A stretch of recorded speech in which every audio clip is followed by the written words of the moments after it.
Hey everyone, welcome back to Death by Boost. Today what we're going to do is we're going to go down to my tuner and we're going to put this back on the dyno.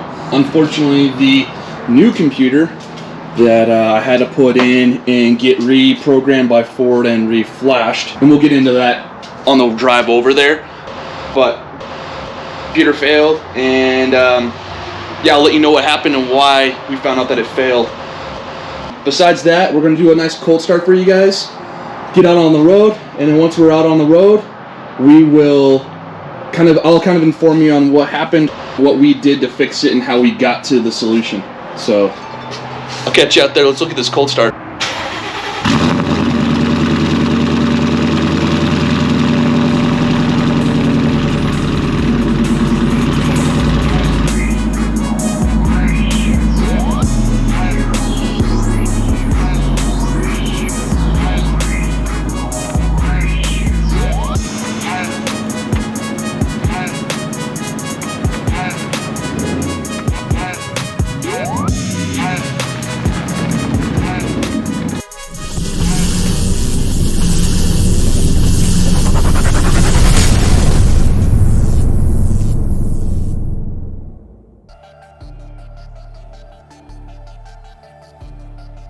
Alright, so this is a bit sketchy. I'm constantly having to, my car it runs great, and then all of a sudden it picks up like a bad habit or something, and then it runs like crap.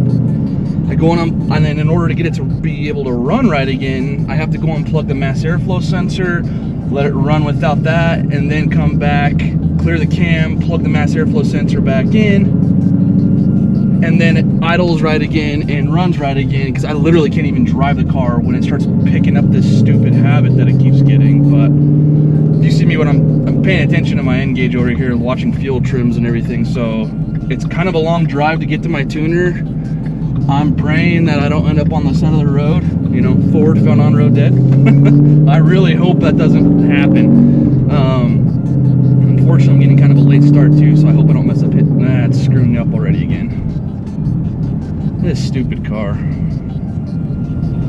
This has been a battle and a nightmare for 3 months, and it's just driving me insane. Yeah, it's fuel trims are all over the place. Idle's terrible. God.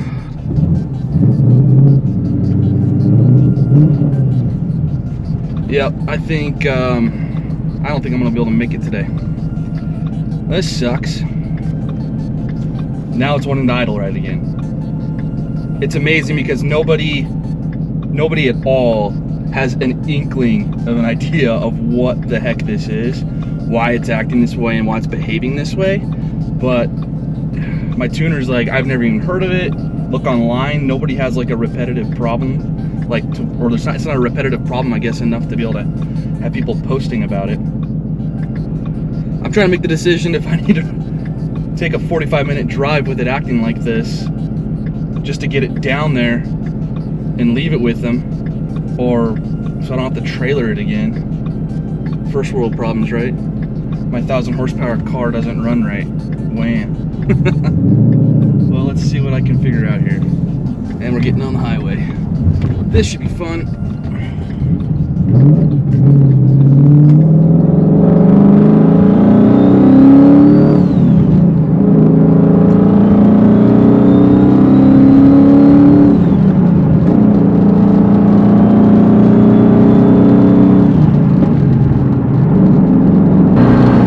It's just the drivability that's pissed off right now. I mean, if that's showing through the GoPro at all, it is jittery, jerky as hell.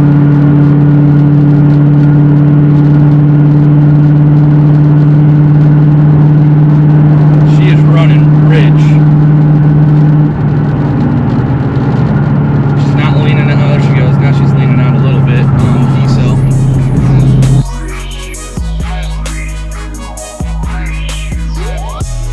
Okay, so still on the side of the highway. I was able to trick it with the mass airflow sensor and whatnot.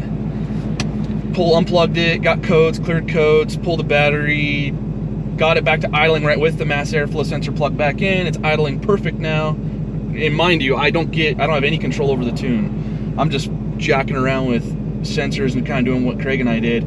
I went through all the idle relearns, so I've sat here with no AC on for a little while until it got the proper stoics and short-term fuel trims, and I turned the AC on full blast, and it compensated with the fans kicking on. Everything was reading good. Now I'm sitting here with everything off, AC and everything, and it's idling well, but I have not put throttle to it yet, so I'm gonna let it stay here for a few more, and then I'll get back with you guys.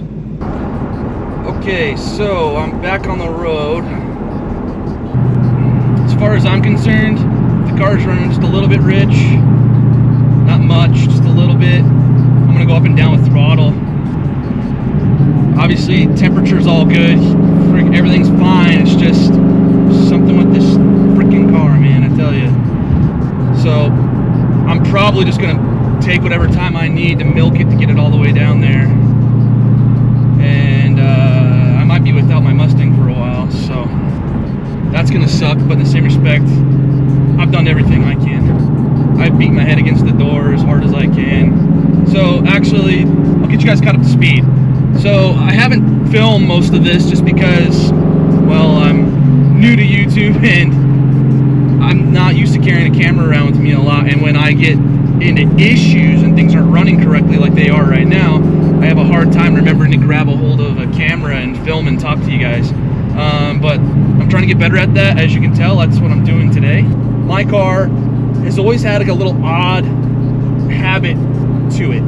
And what I mean by that is I've had my supercharger on, several different types of throttle bodies I've gone through to try to get more horsepower, maxed out that. But throughout the time, my car would always have little tiny stupid habits that it would create and build. And it did run great for a while, great. And then I ended up wanting more power, so I switched to this. It ran flawless for like 2 or 3 months. I raced it like 50 times at the 50 passes at the drag strip. And then we started noticing that it was like starting to get little hiccups and be finicky and be pissed off. And I ended up replacing a bunch of sensors, try to chase it all the way down. It got a little better, got a little worse, and then it just went to crap. And when I mean crap, I couldn't even drive it. It's about halfway there right now where it used to be prior.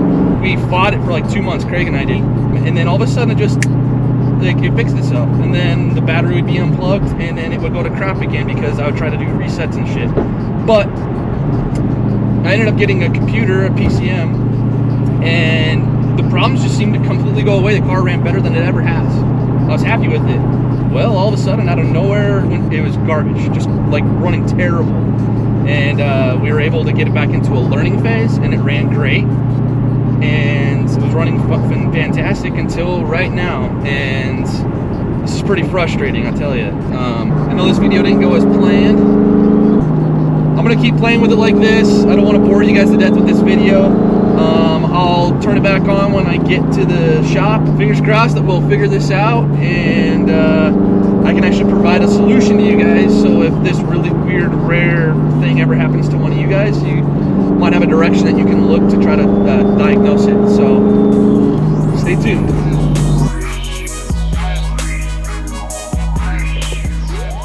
Oh my God, we made it. We just got here. I had to basically be on or off throttle the entire way for like 45 minutes. So we're at the shop finally. And I don't think nothing's gonna happen today. I'm too late, which makes total sense, but let's see if we're, let's go see what's going on. There's something going on with that car. This is a new PCM too. Yeah. That's why I was saying I've never seen a PCM go out on one of those, ever. I've never seen a car have a problem like that. All right, guys, so I got a ride back home. I got finished talking with my tuner, and basically he said it was going to be roughly about another week, 2 weeks, who knows how long, just given the fact that this is a really, like we've been talking about, a really odd and rare kind of problem to be having with the car. So I'm sure you guys want to know what's going on with it just like I do, so I'm going to keep you guys updated. I don't know if it's going to be the next video or a video or so after that. If you have any questions, I want you to please comment down below. If you have any idea what it could possibly be, please comment down below, because I would love to know if you guys have ran into an issue like this before. Might give me a hand at fixing what's going on. So stay tuned. Thanks for watching. If you already haven't, please like and subscribe. Check out our other videos, and we'll catch you next time. Thanks.